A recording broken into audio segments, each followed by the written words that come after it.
All right, so on the Hawks side, we know Trae Young dealing with that ankle issue. Jules, keeping that in mind, are you going to lean under on his point total of 27.5?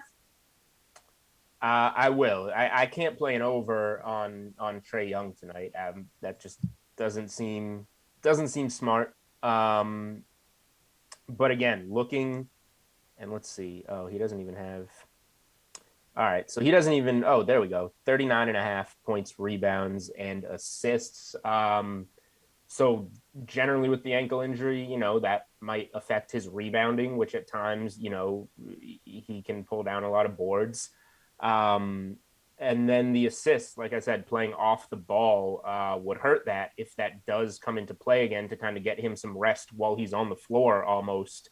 So they're going to need him to score to keep them in this game. So maybe I'm thinking like if he's playing off the ball, maybe he gets some looks for three. He did hit 1 3 when he came back with the ankle injury. I think it was on a catch and shoot. So maybe he's playing a little bit more like Steph Curry and some of that off the ball role and can get a couple threes and maybe get close to the point total. So I think the safer play is just the under on everything combined, because the ankle will affect the rebounding. The ankle could affect his ability to handle the ball as much and get those assists. So I think putting all the volume together and playing the under makes a little more sense to me. Nick, over or under 27.5?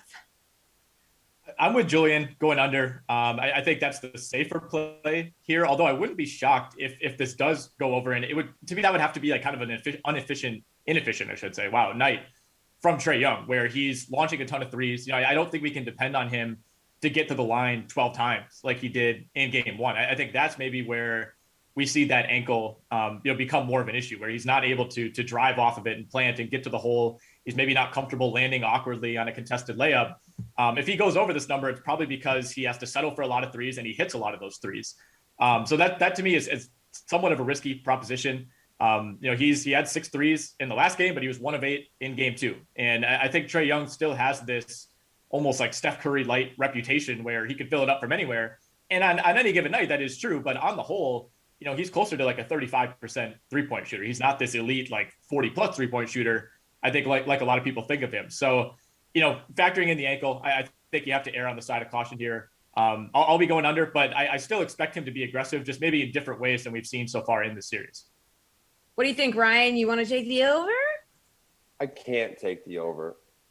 He got in there and didn't look the same. But I do think that, he's 6'1". I would guess $170-ish.